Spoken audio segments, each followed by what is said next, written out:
నేను గతంలో కూడా చెప్పాను. ఉన్నటువంటి ఎమ్మెల్యేస్ అందరు కూడా విశ్వసనీయత కోల్పోయారు. ప్రధానంగా కేటీఆర్ గారు ఆయన ప్రవర్తన గాని, ఎమ్మెల్యేలతో ఆయన మరి వివరించిన వ్యవహారం గాని, ఒక ఎమ్మెల్యే కూడా మర్యాద లేకుండా ఏదో చీడ పురుగులను చూసినట్టు పురుగులను చూసినట్టుగా ఎమ్మెల్యేలకు కనీసం మర్యాద ఇవ్వకుండా ఆయన ప్రవర్తించాడు. కాబట్టి ఈరోజు ఎమ్మెల్యేలు అంతా కూడా ఆలోచిస్తున్నారు. కాంగ్రెస్ పార్టీలో పోతే మాకు సెల్ఫ్ రెస్పెక్ట్ ఉంటుంది, ఆత్మగౌరవంతో మనం బతకొచ్చు, మన ప్రజా సమస్యల్ని పరిష్కరించడానికి ఇన్ని సంవత్సరాలు అయినా ఒక్క పని కూడా మేము చేయలేకపోయాము. అభివృద్ధి కేవలం ఎక్కడ ఉందిరా అంటే సిరిసిల్లలో నేను చేశానని చెప్పుకోవడం తప్ప, లేకుంటే మంత్రులు ఎవరైనా ఉంటే ఇద్దరు మంత్రులు మేము చేసుకున్నామని చెప్పారు తప్ప, 1000 కోట్ల రూపాయల అభివృద్ధి వాళ్ళ నియోజకవర్గం చేసుకున్నారు. ఎమ్మెల్యేలు ఉన్న చోట మాత్రము మరి 1 కోటి రూపాయలు కూడా అదనంగా ఇచ్చిన దాఖలాలు లేవు. హైదరాబాద్ సిటీలో మేము ఆఫీసర్ల మీద ఒత్తిడి తీసుకొచ్చి చేసిన పనికి వాళ్ళ ఉన్నటువంటి బిల్లు ఇవ్వక కాంట్రాక్టర్స్ ఈరోజు రోడ్ల మీద పడ్డారు. కాబట్టి ముఖ్యమంత్రి గారు దానికి సంబంధించిన నిధులు ఇచ్చి ఆ కాంట్రాక్టర్లకు సరైనటువంటి డబ్బులు ఇచ్చి వాళ్ళ ద్వారా పని చేయించాలని ఒక ప్రణాళికబద్ధంగా మరి రేవంత్ రెడ్డి గారు ఇప్పుడు ప్రయత్నం చేస్తా ఉన్నారు. అందులో భాగంగానే ఈ రోజు వర్క్స్ అన్ని కూడా మేము మళ్ళా మొదలు పెట్టాము. లేకపోతే ఎక్కడ వేసిన గొంగడు అక్కడ ఉండే.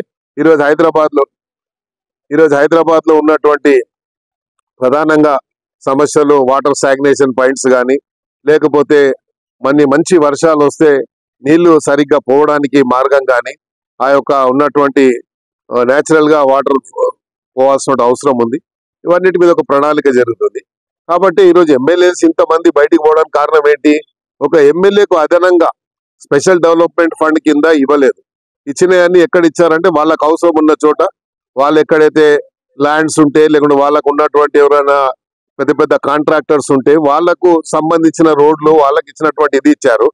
నా నియోజకవర్గంలో నేను చెప్పాను, స్లమ్ లో ఫిలిం నగర్ లో ఉన్న స్లమ్లలో వైట్ ట్యాపింగ్ రోడ్స్ వేయాలని చెప్పి, లేకపోతే ఇక్కడ ఖైరతాబాద్ లో ఉన్న బీజేఆర్ నగర్ కానీ, మారుతి నగర్, రాజ్ నగర్ లా వేయాలని చెప్పడం జరిగింది. అక్కడ ఒక్క వర్క్ కూడా జరగలేదు. కానీ పెద్ద ఏరియాలో మాత్రం వాళ్ళ దగ్గర మాత్రం వాళ్ళకు అవసరం ఉన్న చోట మాత్రం వేసుకున్నారు. 100,000 కోట్ల రూపాయలతో వేశారు. ఎందుకు వేశారు అనేది దానికి ఎక్కడ కూడా ఆన్సర్ లేదు. ఈరోజు ఎమ్మెల్యేస్ ఇంతమంది రావడానికి కారణం ఏంటి? ఈరోజు ప్రకాష్ గౌడ్ అని, ఉట్టి ప్రకాష్ గౌడ్ కాదు, నిన్న మొన్న నాతోని దగ్గర 10 మంది ఇంకా మాట్లాడారు. 10 మంది అడిగారు. నేను చెప్పాను, కాంగ్రెస్ పార్టీలో నేను ఉన్నాను కాబట్టి నాకు తెలుసు, కాంగ్రెస్ పార్టీలో స్వేచ్ఛ అనేది మనకు sky is the limit. Congress పార్టీలో మీరు వచ్చి ఎలాంటి ఇబ్బందుల గురి గారు మేము అది బాధ్యత మేము తీసుకుంటాము. ముఖ్యమంత్రి గారిని ఎప్పుడంటప్పుడు కలవచ్చు. అప్పుడు ముఖ్యమంత్రిని కలవాలంటే నలుగురితో అపాయింట్మెంట్ ముందు అడగాలి. ఆ నలుగురిలో ఫోన్ ఎత్తితే మనకు అపాయింట్మెంట్ దొరుకుతుంది, లేకుండా లేదు. కానీ ఇప్పుడు అట్లా కాదు. అపాయింట్మెంట్ అడిగే అవసరం లేదు. ఎమ్మెల్యే అనేవాడు డైరెక్ట్ గా వెళ్ళొచ్చు. డైరెక్ట్ గా ముఖ్యమంత్రి గారికి విన్నత పత్రం ఇవ్వచ్చు, డిప్యూటీ సీఎంకి ఇవ్వచ్చు, మినిస్టర్లకు ఇవ్వచ్చు, ఎవరికన్నా ఇవ్వచ్చు. వాళ్ళ జిల్లాలో ఉన్నటువంటి ఇన్ఛార్జ్ మినిస్టర్ని ఎప్పుడంటే అప్పుడు కలవచ్చు. మరి ఇప్పుడేమో అప్పుడున్న పరిస్థితి అలా లేదు. కాబట్టి ఈరోజు చాలా మంది వస్తున్నారు. ఇంకా రేపు నేను అనుకుంటే ఇంకొక 6 మంది రేపు జాయిన్ అవుతున్నారు. రేపు ఎల్లుండో మొత్తానికి మాత్రం ఈ 15 రోజులలో మొత్తం కూడా మెర్జ్ అయిపోయేది గ్యారంటీ. మిగిలేదు ఒక 2-3 మిగులుతారు. ఆ మిగిలిన వాళ్ళు కూడా ఇక ఏమంటారు, అది ఎటు పోవాలన్నా అటు పోవాలా అని ఆలోచనలు ఉంటారు తప్ప, అయోమయ పరిస్థితుల్లో మిగిలిపోయిన వాళ్ళు ఉంటారు తప్ప, మనస్ఫూర్తిగా ఉండేవాళ్ళు మాత్రం ఎవరు ఉండరు అక్కడ. మనసు అనేవాడు ఉన్నవాడు, ఆత్మగౌరవం ఉన్నవాడు, సెల్ఫ్ రెస్పెక్ట్ ఉన్నవాడు మాత్రం వాడు ఉండడు. ఇప్పుడు చెప్తా ఉన్నాడు కేటీఆర్ గారు, ఇవాళ పేపర్లో చూశాను. ఏం చెప్తుండంటే, ఈనాడులోనూ ఆంధ్రజ్యోతిలో చూశాను పొద్దున. ఏం చెప్తుండంటే, టీడీపీ లాగా రీజనల్ పార్టీ స్ట్రాంగ్ కావాలంటే టీడీపీ లాగా ఉండాలి అన్నారు. టీడీపీ లాగా ఉండాలంటే అక్కడ పార్టీ ఉన్నటువంటి నాయకుడికి లక్షణాలు ఉన్నాయి.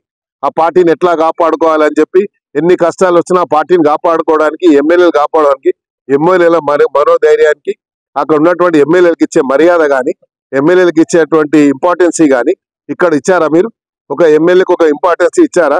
ఒక ఎమ్మెల్యే వస్తే గంటల తరబడి కూర్చోబెట్టి నీకున్నటువంటి ఒక కోట్రీ, నీకున్నటువంటి వీళ్ళని మాత్రమే నువ్వు కేటీఆర్ గారు వాళ్ళకు ఉన్నటువంటి ఫ్రెండ్స్ ని ఎవడోడో జైల్లోకి పోయిన కూడా తీసుకొచ్చి ఇలా 1000 కోట్ల రూపాయలు సంపాదించావు. ఎలా ఇచ్చావు? అలాంటి వాళ్ళని పేర్లు మేము తీస్తాం ఒక రోజు. మా దగ్గర మొత్తం ఉన్న చరిత్ర ఉంది. వాడు గుండు శ్రీధర్ గాడు ఒకడు ఉన్నాడు, వాడితో పని చెప్తాం. వాడు అయిన మొత్తం బేనామీ మొత్తం. అలా చాలా మంది ఉన్నారు. పేర్లు మేము చెప్పుకుంటూ పోతే అందరు పనులు బయట పెడతాను నేను గ్యారంటీగా. విన్నావా? సత్యం రామలింగరాజు గారు, తేజరాజు ఎక్కడుండి ఎంత పొరపాటు చేసి ఎంత చేస్తే ఎట్లా సంపాదించారు? ఇప్పుడు ఆ రాజేష్ రాజు వీళ్ళందరూ ఎట్లా సంపాదించారు? వీళ్ళందరూ ఎట్లా ఎట్లా ఎట్లా వందల ఎకరాలు 1000 ఎకరాలు ఎట్లా గవర్నమెంట్ ల్యాండ్ ఎట్లా తీసుకొని వాళ్ళు ఎంజాయ్ చేస్తున్నారు? దేని వల్ల చేయగలుగుతున్నారు? వాళ్ళు కేటీఆర్ అండ చూసుకునే కదా. కాబట్టి వీళ్ళందరికీ మేము తప్పకుండా అవన్నీ మొత్తం చరిత్ర నాదే ఉంది, బయట పెడతా ఇలా చరిత్ర అంతా. సమయం వచ్చినప్పుడు ఏదో దానం నాగేందర్ మీద యాంటీ డిఫెక్షన్ వేస్తాము, వెయ్యవా ఉడొద్దంటూ నేను ఏదైనా వద్దన్నాడు. నేను కూడా కోట్లనే తెలుసుకుంటా, ఉడొద్దంటూ నేను అదే అని నీకు వేసే అధికారం ఉంది, వద్దంటలే. నేను తప్పకుండా నీవు వెయ్యాలి, వేస్తే దానికి జవాబు నేను చెప్పుకోవాలి. కానీ నువ్వు వేసే లోపల నీ పార్టీ ఉంటుందేమో అది చూసుకోముందు కదా. రైట్.